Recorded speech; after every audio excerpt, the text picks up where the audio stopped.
Go ahead, Karen. A very warm welcome to all of you, all our viewers. Today is the first time we are having a joint meeting, a joint support group meeting with Buddy Center. For those of you who do not know about Samman, I'll just share my screen.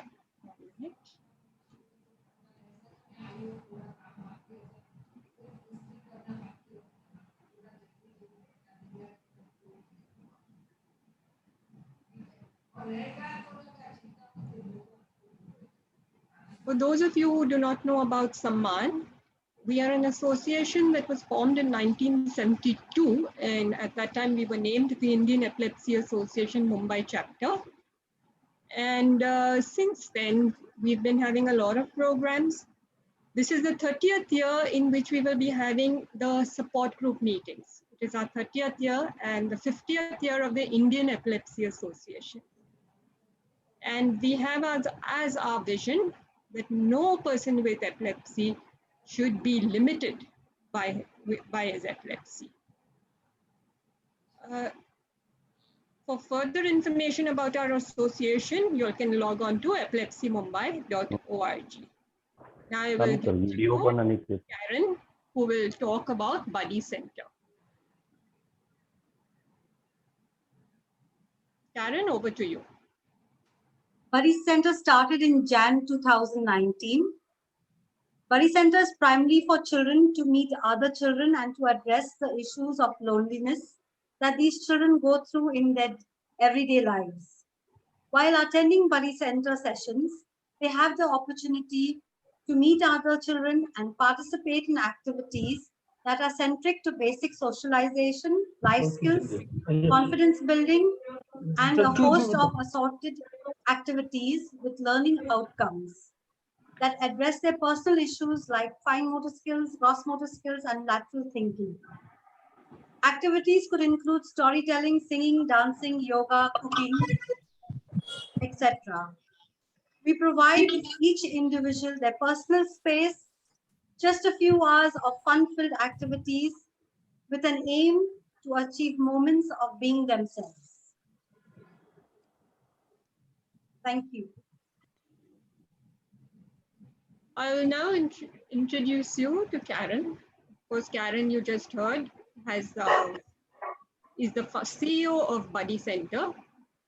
And I came in touch with her through a cousin of mine who read her post about her daughter. And she asked me, shall I put you in touch? I said, fine. And when I spoke to Karen and heard about all that she has gone through with her daughter has had 9,300 seizures so far and still gets them. I was amazed because she sounded so upbeat, so positive, so eager to do things for other people, for her own child and for other people with disability. I think she is an inspiration to all caregivers. And of course, her daughter is also an inspiration to other people with epilepsy. Karen, over to you to talk about your experiences with your daughter. Thank you, Karen. I'll just share my screen so we can share with you.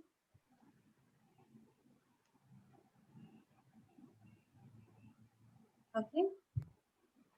I have just put together a few little information regarding my daughter's seizures and a background on what is a trigger according to the Epilepsy Foundation.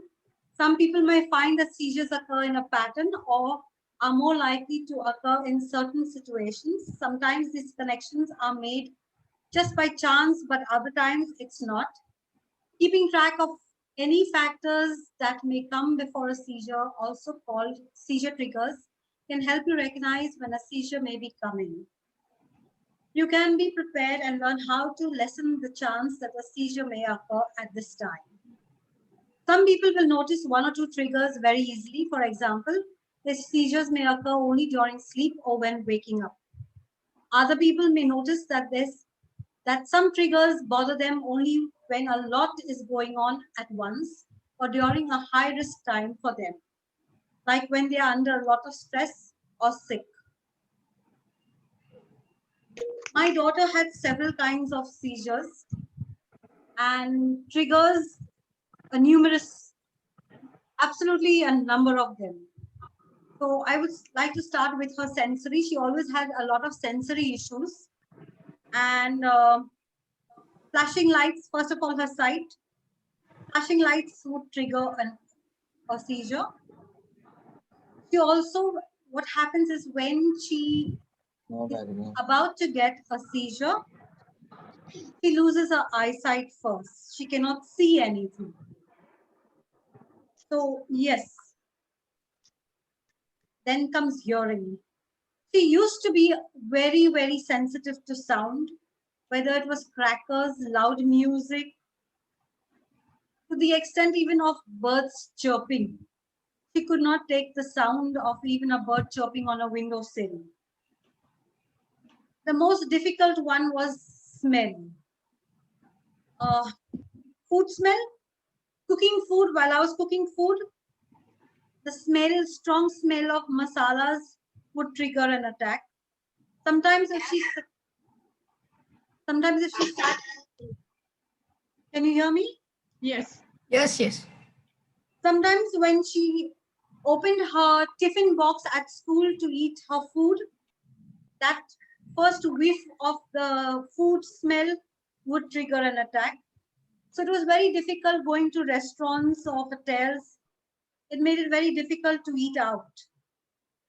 Uh, she became extremely sensitive to smell at a certain point of time, because even if somebody would be wearing any kind of perfume, deodorant, lotions, shampoo, or powders, creams, even Baby Johnson shampoos or creams, as mild as ever, you had to just pass her by with wearing any of it, and she would get a seizure. The worst of it all was the agarbatti. The agarbatti incense is all over. Whether you went to a mall, shopping, or even in our society, everybody burned incense early morning when they did their pujas. So getting her out, even out of the house to go to school, was extremely difficult because everywhere there was smell of agarbatti.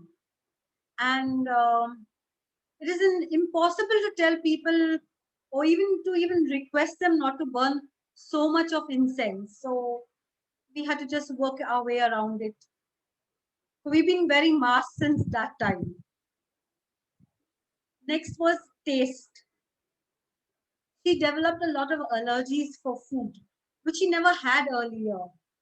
My personal feeling is that over a period of time, the medication itself contributed to this problem. She was allergic to milk, milk products, gluten, dals, pulses, lime, any citrus fruits, nuts. The list is very, very long. So, and also one thing we noticed that when she put the first morsel in her mouth, when she ate her food, that itself would trigger an attack.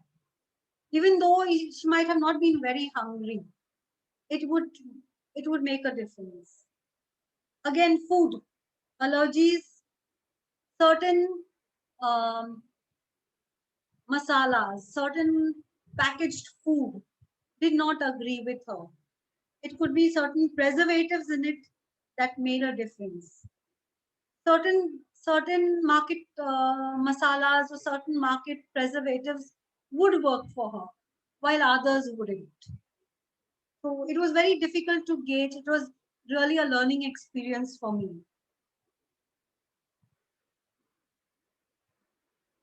Some of the other triggers, some of them have been put down by the Epilepsy Foundation itself. One is temperature variation. In winter, going to school from a warm house, as soon as we took her out of the house, immediately the temperature difference would trigger an attack for her, or even vice versa. Traveling, if we wanted to go for a holiday, The anxiety of leaving the house the previous night, she would start getting seizures. It was probably the anxiety of a new place. So even going anywhere, even if it was a happy holiday kind of thing, it would cause a lot of anxiety for her. So yes, a lot of anxiety, exams, or nervousness when she had to perform on stage for any of her school functions, it would trouble her. Excitement, she was very happy. Again, was excited about something. Again, we were in trouble with a seizure. Extreme emotions, very happy, very sad, very or upset. Again, all room for seizures. This is a known fact, not taking epilepsy medicines on time. Sometimes it would be delayed if you went out or went visiting to someone's place. So now she always carries her medicines along with her. Interactions of drugs. Uh, yes, it was a major problem because all medications wouldn't go with her epilepsy drugs. So if she took a medication for a cough or cold, not all of them agreed with the medication she was for epilepsy. And certain, like I spoke to you earlier, certain preservative and food products. For example, MTR, any of these MTR products don't work for her. I cannot tell you why or what, but this certain brand doesn't work for her. Or like Toblerone chocolate, no, no, no, absolute no, no. So again, it's just a trial and error what works and what doesn't work for her. Nutrient deficiencies. Um, a few years ago, because of taking something called Keppra, she had a lot of nutrient deficiencies. For example, one day she had her knees, her legs, it just kept shaking violently. And then when we did a whole lot of tests, we realized that it was due to potassium deficiency. So her legs would just shake uncontrollably. As soon as she started on the potassium medication, it all settled down and she was fine. Photosensitivity, flashing lights, flickering lights, a pattern of lights moving, switching on and off, uh, to the extent of even the Christmas tree lights. We cannot have it flashing. Either it is stationary or we don't have lights altogether. So even visiting sometimes a wedding reception, things like that, where there's a lot of lights, it may not be flickering, but just a lot of lights also acts as a trigger for her seizures. Missing meals, late meals, it is also a known fact. Yes, she cannot skip a meal or have her meals late. It has to be on time. When waking up and just before sleeping, especially when she is just before sleeping, we have noticed this has happened practically every day, I think.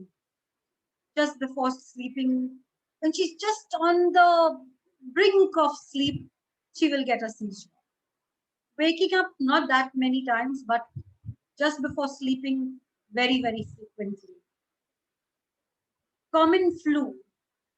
As a child, she had a cold and cough all the time, just all the time, right up till the age of 10.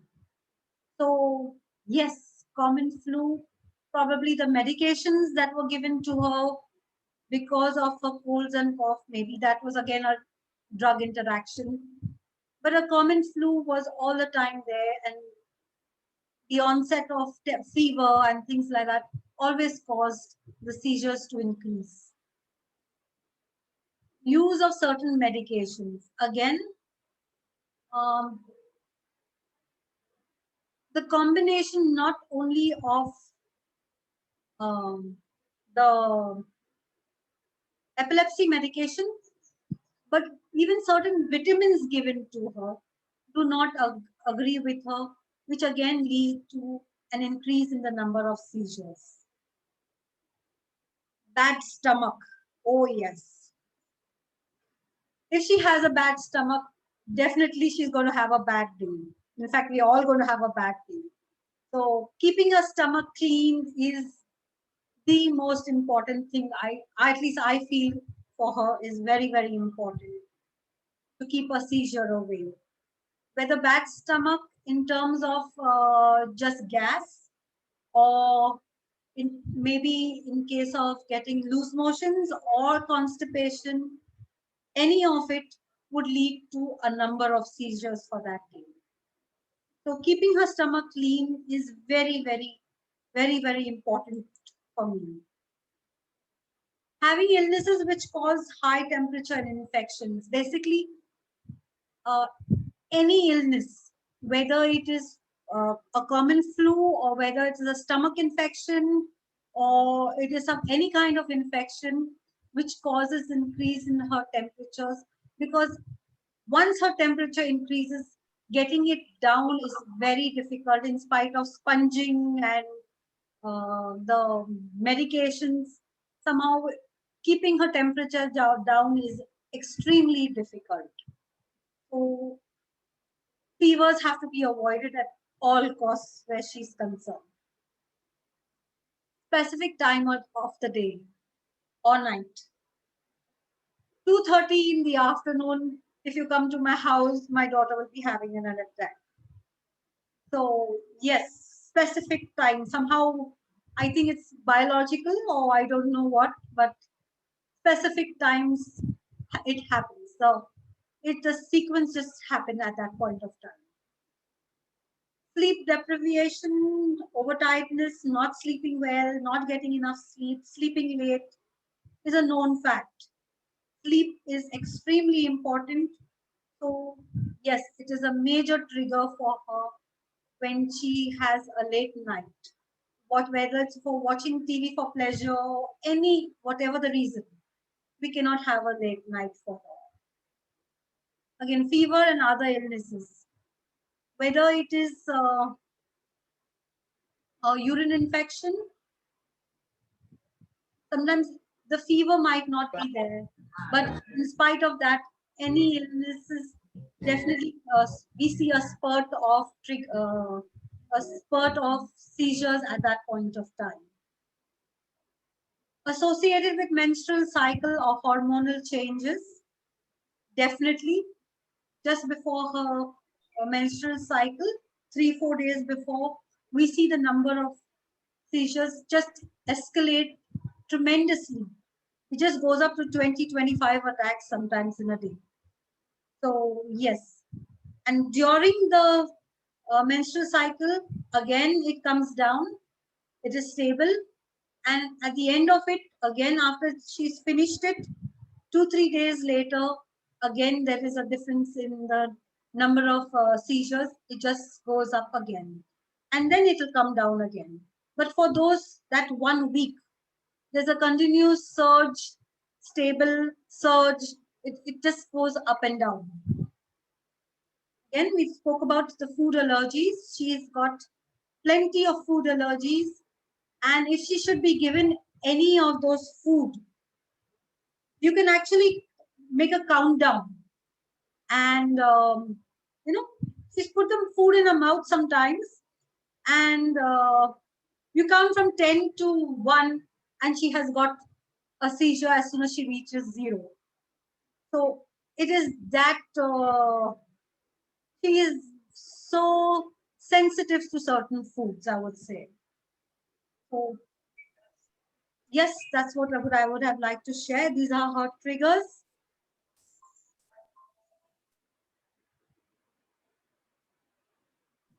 Yes, Karen. Thanks, Karen. I will just introduce Dr. Shah, who is the next speaker. Dr. Praveena Shah is known to all the Saman members. In fact, I don't really need to introduce her to them. But in case there are people from Facebook who don't know her, I will do so. 1 second.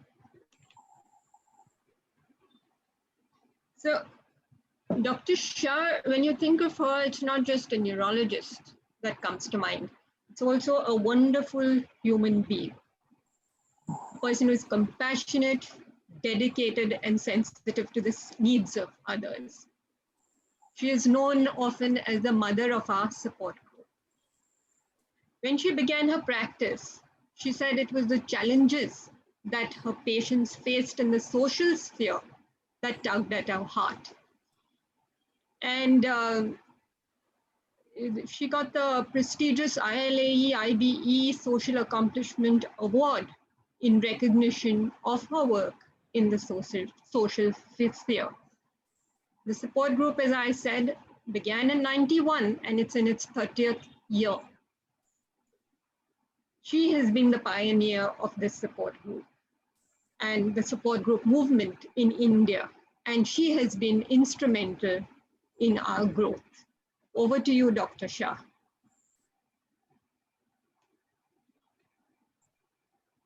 You are muted, doctor. Please unmute yourself.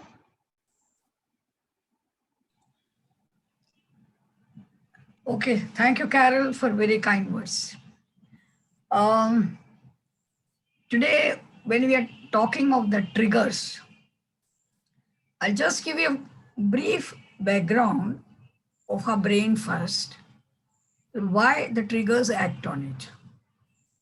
I mean, we all know that brain has millions and millions and millions of cells called neurons. Also, it has its own companion cells, as we call them, glial cells, mainly astrocytes. The neurons are attached to each other with various fibers called dendrites and axons.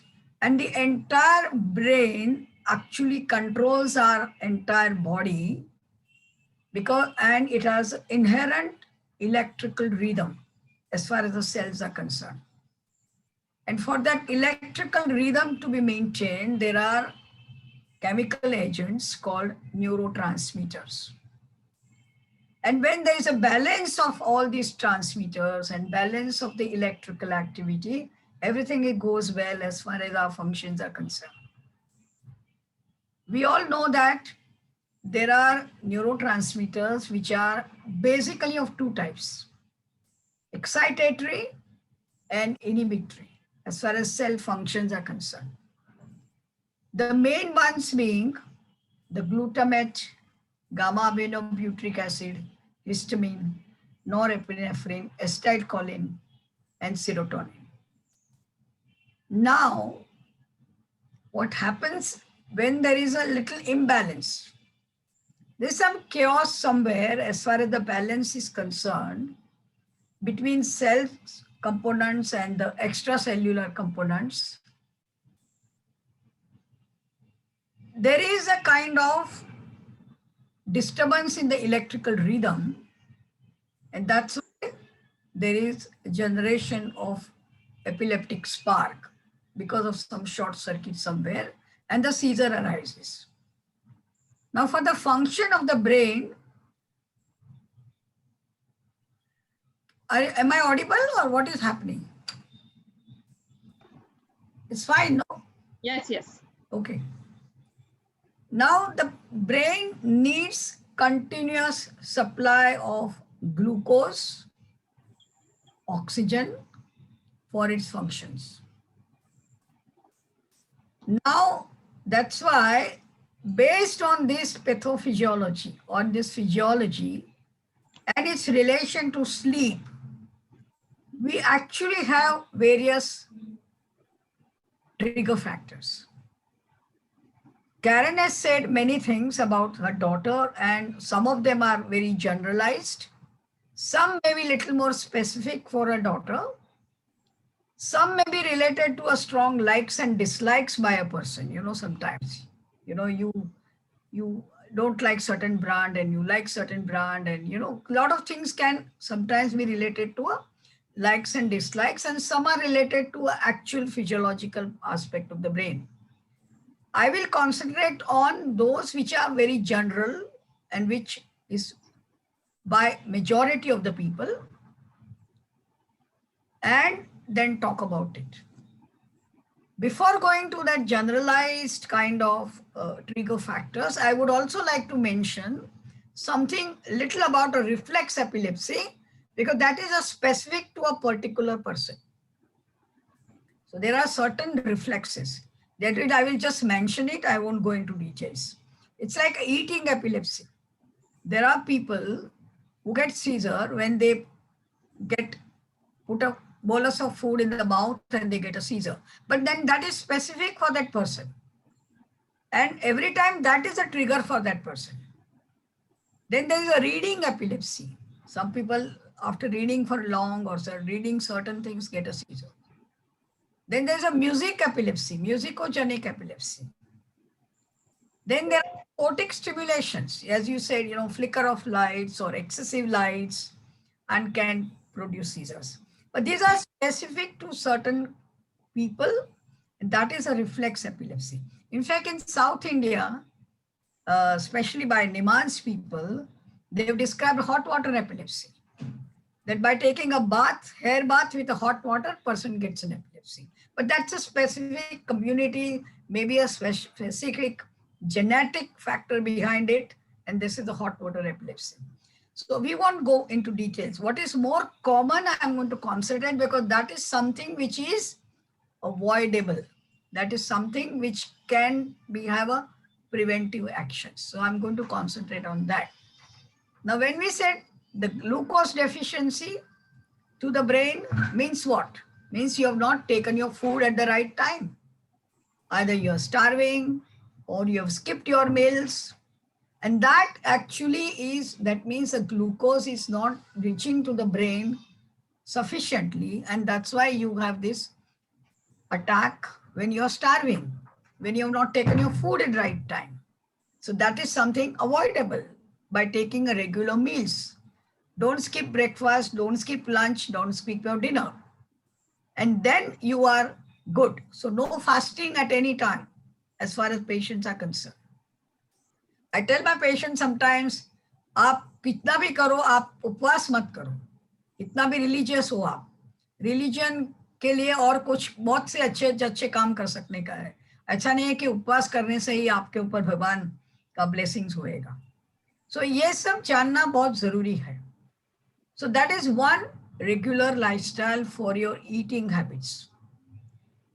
The second important thing is a sleep, the most important part for your brain. As I mentioned earlier, we have neurons and we have companion cells, glial cells. While the neurons are active during daytime, they produce certain products, and that products needs clearing at night by glial cells. The glial cell functions is to clear those products which are accumulated. And these products predominantly mean glutamate or potassium that needs clearance. Now, if it's accumulated because you have not slept properly, either quantitatively or qualitatively, if your sleep is disturbed, if your late nights, then this gets accumulated.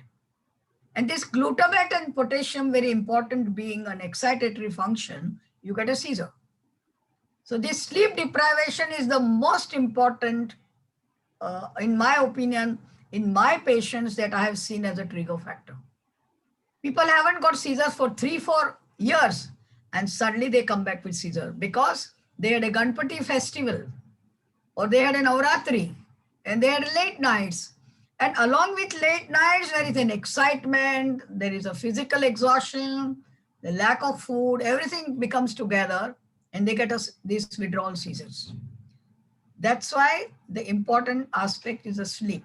And sleep at the right time and get up at the right time. It's not that some people ask me if I have a 7 hours or 8 hours sleep, doctor, it's enough.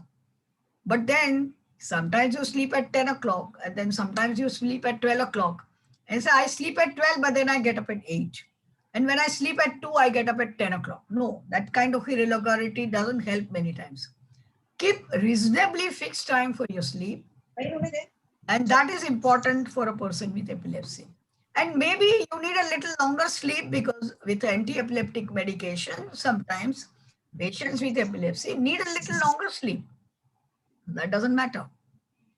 But whatever sleep you have, at the end of the sleep, when you get up, you should be fresh.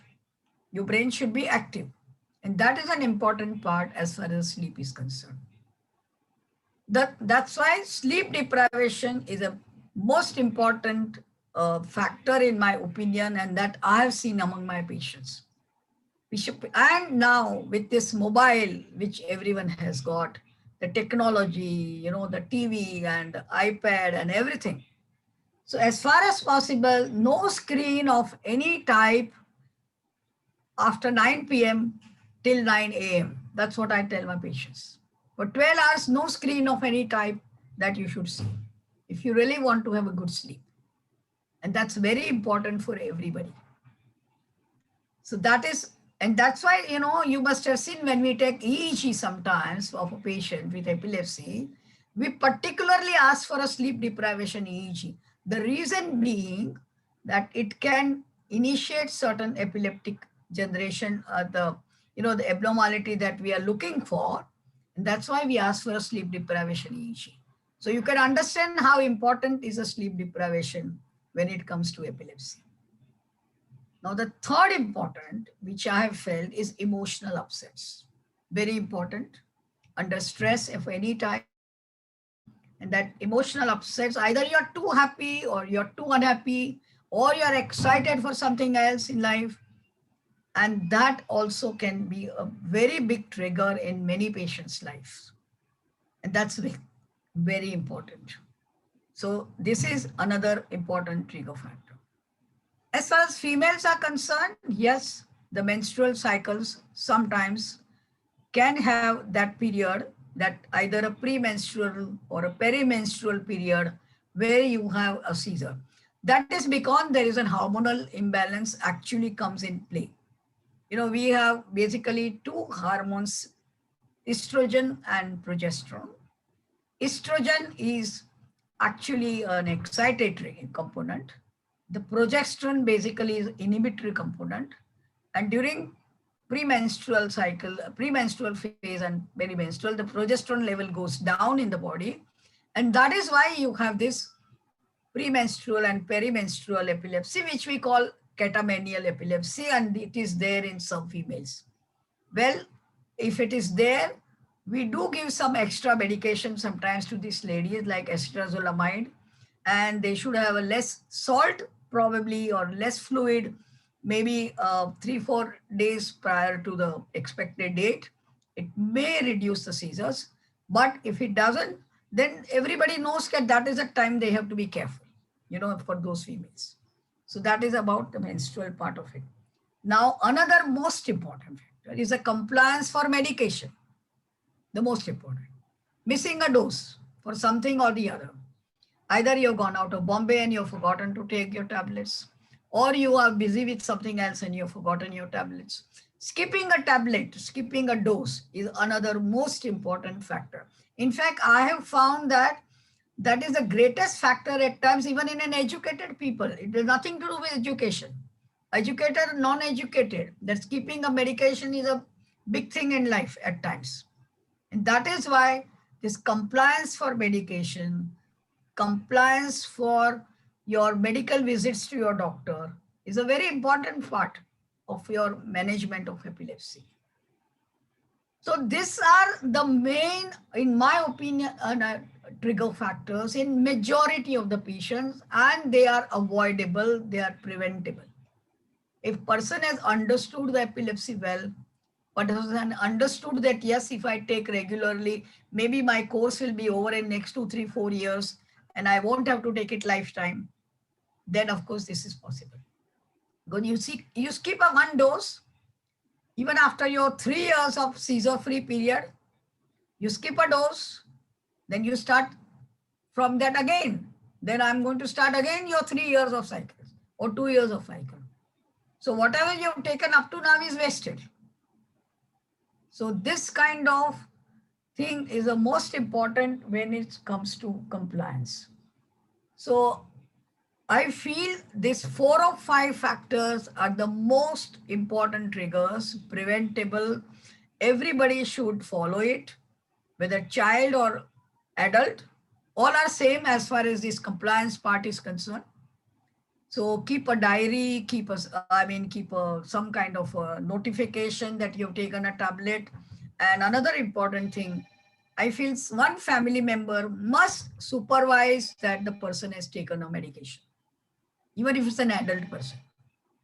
Supervision is a must. Because sometimes we just forget. I mean, I personally feel that sometimes if I have to take some antibiotics 4 times a day, I might forget also. And especially the people, because they are tired of taking medicines for years and years, so they tend to skip the things. There are some people who want to try out. I've seen those patients. Oh, let me not take for few days and see what happens to me, so that I can tell the doctor now I can skip the medicines. So I will now start reducing on my own. And that trial part comes into picture in some people's mind. But whatever it is, please follow your doctor. Whatever dose is given, whatever duration he has suggested, you please have to take it. So all that I have to say is this as far as the important triggers are concerned. But in a particular patient, as Karen has observed in her daughter, if you feel that these are important in your particular patient, then of course you have to take care accordingly. But the generalized ones are the one which affects most of the people. And I have seen that people become chronically affected with epilepsy just because they have not complied these simple rules which are supposed to be applied. That's why we have more sometimes chronic people.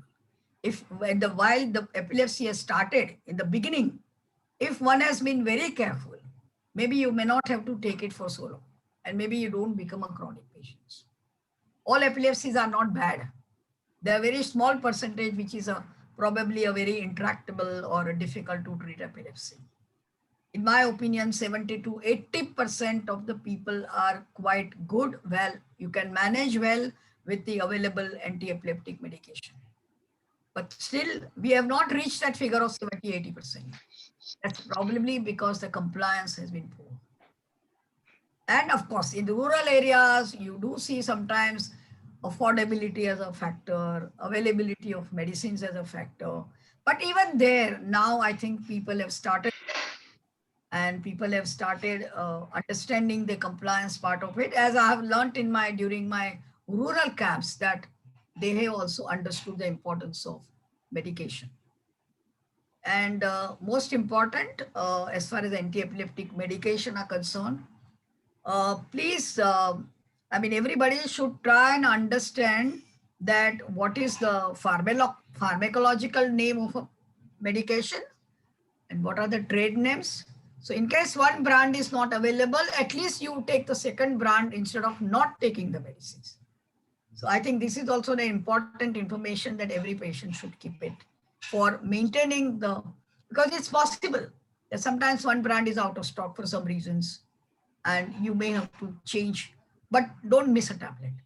Take another brand, maybe you ask your doctor, confirm it, but take it, don't miss it. So that's all I have to say. Thank you very much. That was really well explained, Dr. Shah. Don't you think, Karen? Fortunately, we have a recording of this, so people who have missed it or people want to hear it again can always hear it. That was absolutely perfect. Thank you so much, Dr. Shah. Very, very well explained. We have next with us Carol.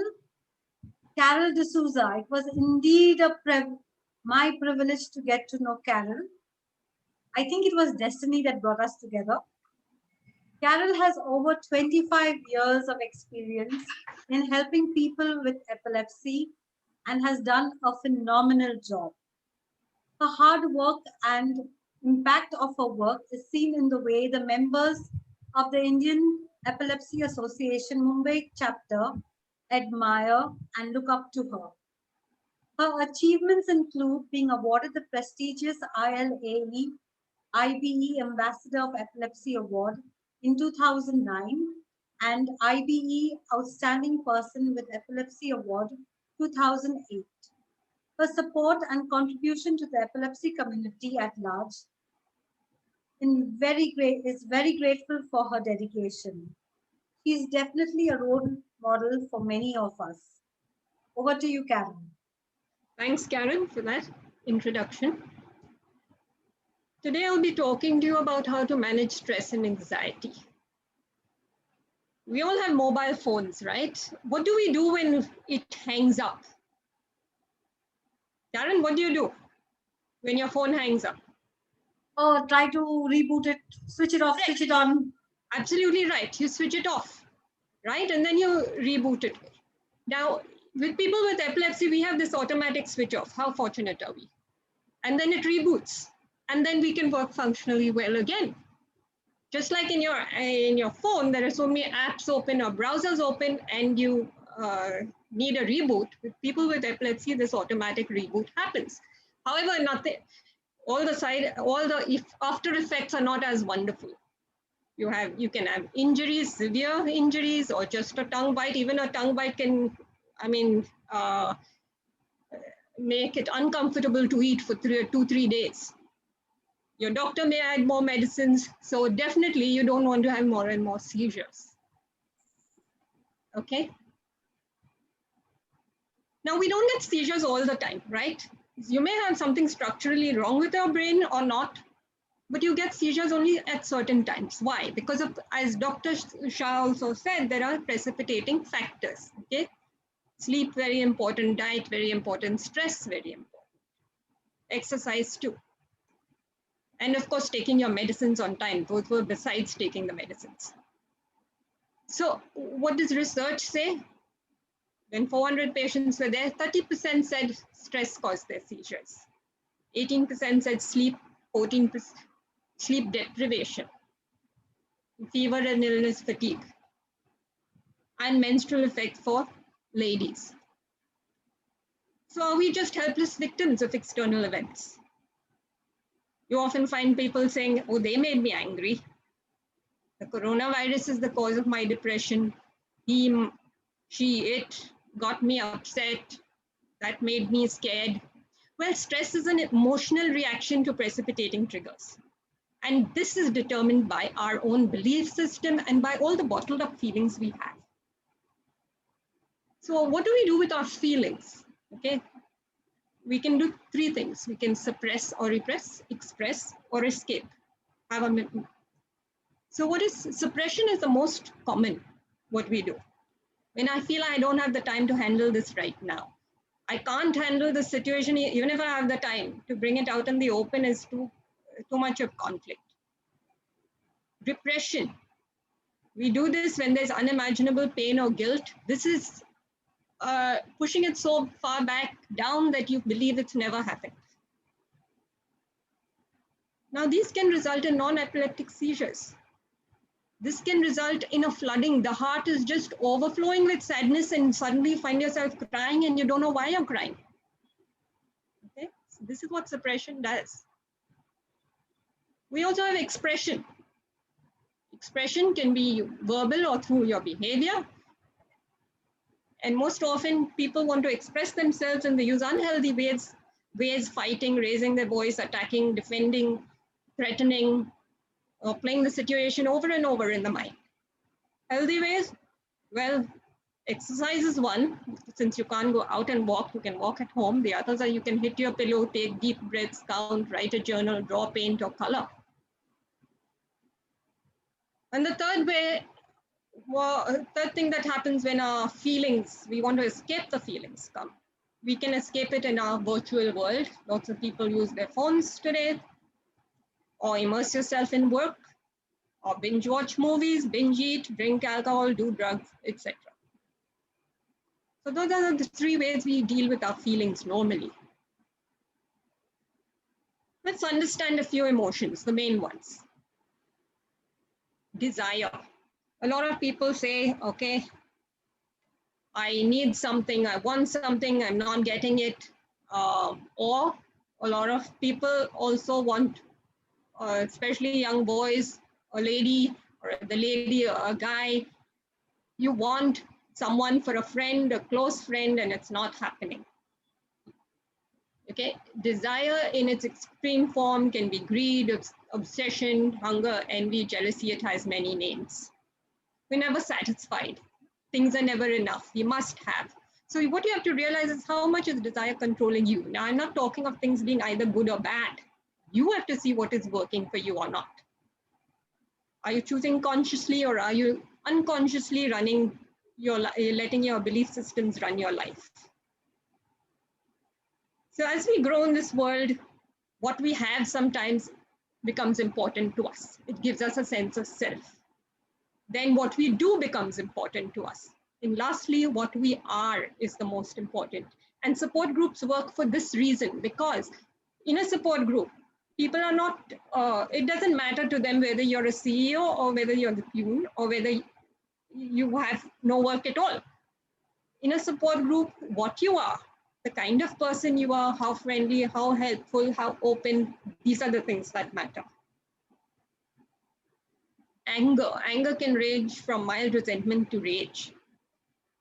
And it has many names again, from revenge, jealousy, vindictiveness, argumentativeness, impatience, negativity, and so on. We can have anger when we lose something, but anger can also generate a lot of energy, which can be used positively to learn to become better. Chronic suppressed anger emerges as depression quite often, anger that's directed against oneself. Or you can have psychosomatic illnesses, migraines. Remember, anger kills the angry person, not the enemy. And people talk of justifiable anger, how right I am and how wrong the other person is, and they go on and on. But again, let me tell you, anger is bad for you, not the other person. Forgiveness and love heals. That's what you need to work on. Apathy. Apathy is really a belief that I can't. The other emotions, you still ask for help and believe you can. With apathy, you just have this feeling, I can't. No one can help me. Who cares? What's the use? I'm languishing. It's boring. I can't win. Discouragement, defeat. Too hard. Things are too hard. I feel helpless. Ask yourself, is it I can't or is it I want? Keep positive company. Again, our support group works because of the many positive people we have in it. It's wonderful to keep positive company because their vibrations, their positive energy all get onto you. Unfortunately, we can't have this in the lockdown where we only meet virtually. Ask yourself, who am I blaming? Who is this? Where is the source, as I said, of stress? What are the payoffs? What am I getting by being depressed? Am I shirking my responsibilities? If there are payoffs, you will continue to get depressed. You will continue to be in the state you are. Fear. Fear is many faces again. Anxiety, panic, paralysis, fear, palpitations, worries. Worries many of people believe are good because if I worry, it shows I'm concerned. That is rubbish. A calm mind can think more clearly than a worried mind. Calm mind is able to see things clearly. I can't say that enough. Worry does not. There are wives that will grumble, oh, my husband is just not worried. I'm doing all the worrying. Well, you're not doing anything great. Okay, I repeat, a calm mind can deal with situations far better than a worried mind. When you're worrying, you're just thinking of the future or thinking of the past. Live in the present. It is easier. It is more peaceful. You will be able to work better. Mild fear is just uneasiness. Severe fear can result in a very many things. Okay. Fear, one even has fear of boredom, fear of inadequacy, punishment, loss, being found out, being responsible, etc., etc. Fear of retaliation is also there. Guilt often accompanies fear. The most, people tend to think, yeah, being guilty is good. It will set me, I have a conscience. I can do things which are right. Well, the most pious meek, harmless individuals are more often riddled with guilt than anybody else. So guilt is never useful. You have, by the time you're an adult, learned what is right and wrong. You don't need guilt. If you feel you are wrong, don't punish yourself. Forgive yourself. Love yourself. Guilt is never, never, never, never useful. So don't try to even start taking up for guilt and saying it is good. It causes pain and punishment, self-condemnation, self-invalidation of our worth as a human being. In between the fear of living and the fear of dying, we have guilt.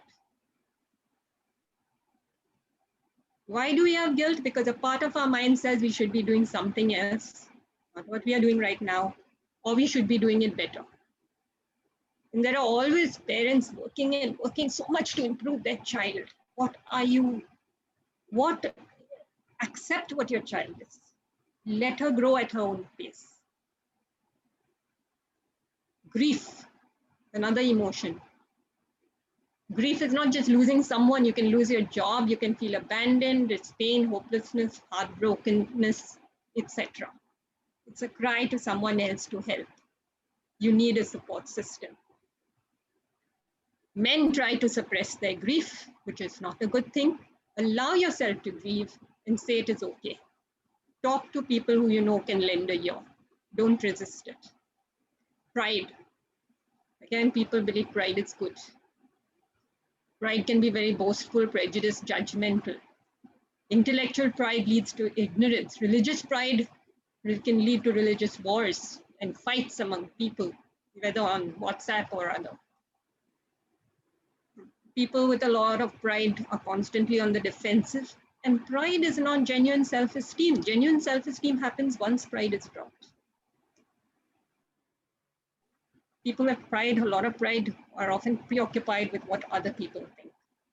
I find a very useful situation when you feel like defending yourself. Instead of defending yourself, just say, is that so? When somebody, you don't need to show you have more knowledge. You don't need to attack someone. You don't need to defend. Just say, is that so? I find it works very well. Love. Amongst all the negative things, I decided to include love. And why? Because many people really don't want to love. They'd rather choose fear, they'd rather choose hate, they'd rather choose turmoil, but not love. Why is it that we feel these other negative emotions? Why is it that we feel so vulnerable to love? You're not going to be any less of a person if you start loving all. Whenever you find yourself in a situation which is causing you turmoil, ask yourself, am I being loving or am I acting with love? If you're not acting with love, bring all your resources and see whether you can. What happens when we keep suppressing our emotions? It one day exceeds tolerance level and the mind creates events out there. So if you have repressed grief, you're going to attract unconscious sad events in your life. If you're a fearful person, you're going to attract frightening experiences. If you're an angry person, you'll find yourself surrounded by infuriating circumstances. If you're a prideful person, you will find yourself constantly insulted. Everything, as I said, emits a vibration and over an unlimited area. And the rule of the universe is like attracts like. So the best thing to do when you feel overwhelmed with any situation is to let go. What is letting go? When you feel an emotion, negative emotion coming up, don't resist it. Just don't judge it. Just be with the feeling and focus on the feeling, not on any thoughts. Thoughts, words are fuel. They will increase that feeling. They will accelerate it. So just focus on the feeling, not on any thoughts, and it will disappear. Focus on it like you're an observer. Okay, so what can we do to help ourselves? We can, of course, as I said, stop resisting. Distance yourself. Like one day I was in crowded Dadar and I went to the first floor of our house and it was so upsetting and noisy. You will go to the 19th floor, it was fine. When you have distance, you remove yourself and you get a different view. Like when you go on the 19th floor, the view from there is far different from though you're in the same situation, in the same building, the first floor to the 19th floor, way different. Are we seeing things correctly? It's like this man who was looking for a red rose, okay? Then he was presented with a red rose and he looked at it and said, no, this is not it. Why? Because he had green colored glasses. So we have to take out our glasses sometimes. What are our glasses? Our belief system. That is letting us see things only in a certain way. Question your belief system. Okay? Handling the past. As I told you, lots of things we've suppressed in the past, or we've had lots of painful memories. Give it a different meaning or context. And I find a lot of people with epilepsy say, oh, I'm so thankful to my epilepsy because it has brought me in touch with so many nice people, because I've learned so much more. So it's taking on a different attitude and acknowledging the hidden gift inside. This is a whole therapy, logotherapy, which Viktor Frankl, who was in the concentration camp, brought about, explains in his book, Man's Search for Meaning. So emotional events and traumatic events will be healed if a new meaning is given to them. The other thing you can do is think of the opposite. And what is stopping me from feeling when I have a lot of pride? What is stopping me from being humble or modest? When I have desire, what is stopping me from being content and happy with what I have? Or what is stopping me from having courage or trust and not fear? What is stopping me from comfort, peace, from willingness instead of depression or apathy? And from trust in our innocence and accepting what we've done rather than having guilt and saying it's okay, I don't need to be perfect. Giving ourselves a sense of respect that we deserve instead of feeling shame. People may feel shame because of seizures. You don't need to at all. You are the same wonderful person, irrespective. Thank you. If you all have any questions now for any three of us, you can unmute yourself and ask the question. Hi, Carol. Good afternoon. 1 minute, I'll just. Jaya here. Jaya there? Okay. Hi, Jaya. I'm very glad I attended today, all the three speakers, and it was really nice. You all spoke so well. A lot of things I already know, and some things like the first speaker who spoke, I was very surprised to know that a child can have so many seizures also in a day, in a day or whatever. I always had heard that people have seizures, children have seizure, and itna seizure hone ke baad, I'm surprised. She's glad that she's still there. Means she's the chosen one from the God. I think the parent. I work as a school counselor and a psychotherapist myself, and I'm a patient also of Dr. Jayanti Mani. So I can understand as a parent what you have gone through, or you have learned. And I was so interested in listening about your child as a mother, what you do, because my parents are also there. What my parents go through sometimes, I can totally understand. So I think your child is the chosen one. There's so many things that she's getting fits with. It's a new experience for me also to understand कि अच्छा ऐसे भी होता है. I just knew sleep deprivation or tiredness or depression. Some few things only I was aware of कि जिसके वजह से होता है, or genetics. It can be genetics also sometimes. So thank you so much for the new knowledge, and your experience has helped me, and it will help my parents whose children are having such problems. I can guide them with your, and I will take your number from Carol if you're okay with it. So, I can give your number and you can help them. I will feel really nice अगर आप उनको थोड़ा guide करके help कर पाएंगे तो. Thank you, Jaya.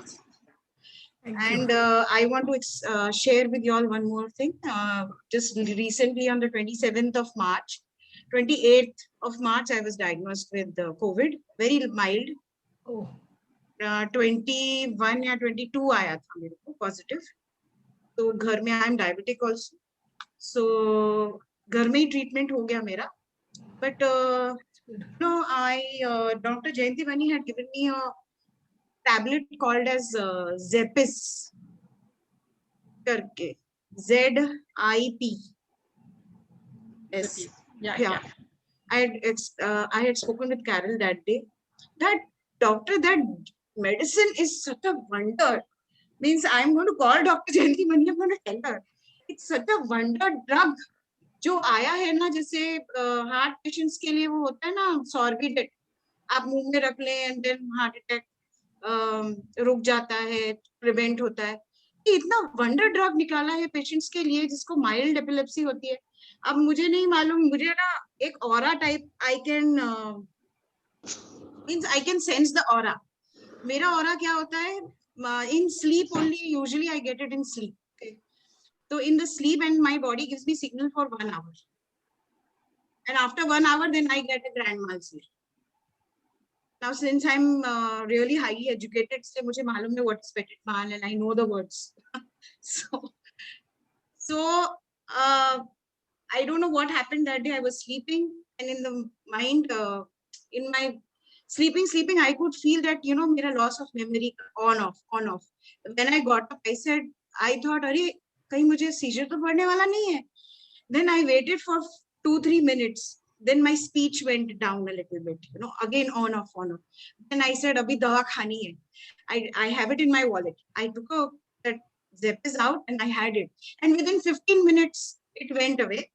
But उसके जो after effects होते हैं ना, वो बिल्कुल ऐसे आ जाते हैं जैसे सीजर के बाद आपको होते हैं. So your processing system goes down.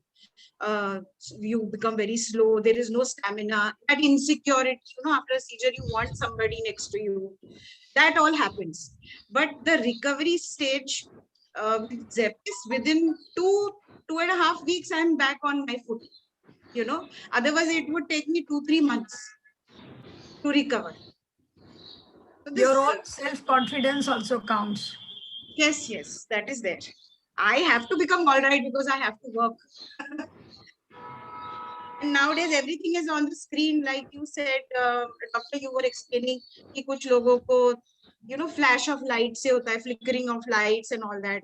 Initially when I used to go to the theaters, I used to wear my goggles and sit. And my friends used to tell me, अरे people will say mad. मैंने बोला बोलते तो mad. Seizure prevent करने से better है you are enjoying. वो mad है तो mad है. I used to tell them, मैं film star हूँ, film star नहीं बैठते mad. Means goggles pehn ke so that people cannot be behind. I will tell them I am a film star, let them think. So they are small things that you have to take care. And there's one more thing that doctor you mentioned, पढ़ा लिखा होना और नहीं पढ़ा लिखा, बेपढ़ा लिखे होने में कोई फर्क नहीं पड़ता. Medicines लेने के time, I have so many medicines to eat that sometimes I am fed up.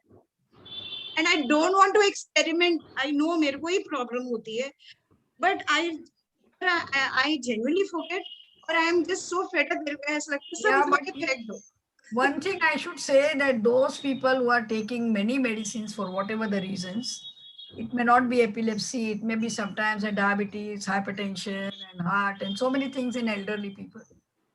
Please understand what is your key medicine which you should not forget. For me, it is my epilepsy medicine. What are your key medicines for your primary? Because there may be some are vitamins or some may be other additional ancillary drugs and things like that. Understand what are your key medicines. So at least even if you are tired of taking 6 tablets that day, at least you know that those 3 you have to take. Yeah, correct. Because with my medicines, weight gain hai, and then it's a vicious circle. Diabetes mein, then they are giving you Galvesmed, weight kam karne ke liye, but you can't stop that also. What? It's such a vicious circle. But anyways, I have taken care. I wanted to tell you, doctor, about the Zepes medicine, which is a wonder drug. सच्ची में बहुत अच्छा निकाला है. Thank you so much. Okay, thank you. I think. Can I add something, ma'am? Gagandeep here. Yeah, yes, Yes, oh, doctor. nice to hear. Yeah, so no, thank you for a wonderful, all three talks were very good. Karen, madam, yourself, and Carol's talk, I really appreciated and very nice. She's very eloquent. What I just wanted to say is, madam spoke very rightly about adherence and how important adherence is. And what I really liked about her is talk is that, you know, one person in the family has to have the responsibility to take make sure that medicines are being taken. Because what I want to say is epilepsy is slightly different from other conditions. In most conditions like hypertension and diabetes and so on and so forth, chronic conditions, it's okay if you take 70, 80% or 90% of the medicines. I mean, take the medicines 80 to 90% of the time. For epilepsy, even missing out a single dose can sometimes lead on to a seizure. Not always, but it can.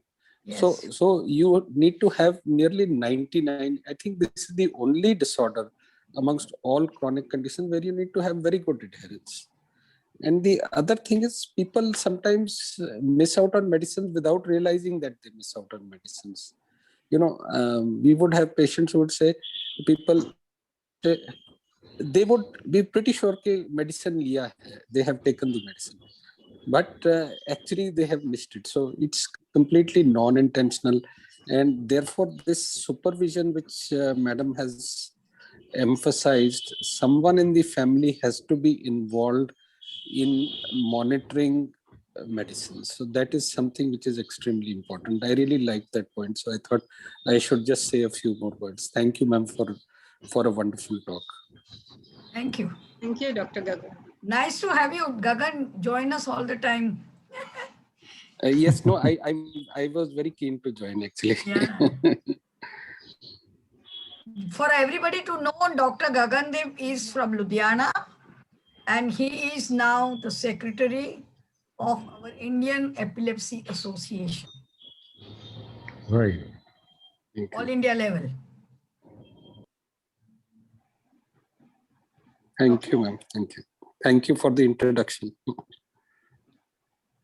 Shall we end? Anybody have any Now, other? Happy Mother's Day, Karen. should and we end? Madam. Yes. I just want to say, Karen, you have done a wonderful thing, and not only your daughter, but now you really want to help out to the others. In fact, most of the organizations who have grown have started with family member. Then they've grown and grown and grown and helping so many other people. So I think I wish you really enlarge yourself, enhance yourself, help as many people as possible. And at this juncture, as a mother of a child with epilepsy, I would like to just say one quote, which I have liked the most, that Tom Hanks, while accepting one of the Oscar award for one of his movie, he said, the heaven is too crowded with angels. So God has sent some of the angels to the planet Earth in the form of mothers of children with epilepsy or disability. Because God has trusted you to look after this child. Thank you. Thank you, Thank you very everyone, for much. Thank you joining. so much, ma'am. That was very, very sweet and very inspiring. Thank you so much. Shall we close the session? Yes, I think so. Yes. Thank you very much, everybody. Happy Mother's Day, Everybody Madam. to join. A big Happy thank you Mother's Day. to Dr. Shah and Carol for the valuable inputs and insightful contribution to today's program. A big thank you to all who have joined us over here today. I appreciate everyone's time and efforts to be here today. Thank you Ashwini, so hi, much. Ashwini. Bye-bye. Ashwini, Happy bye. Mother's Day. Hello. Happy Mother's Day, Madam. Hi. Happy Mother's Day. Yeah, thank you. Bye.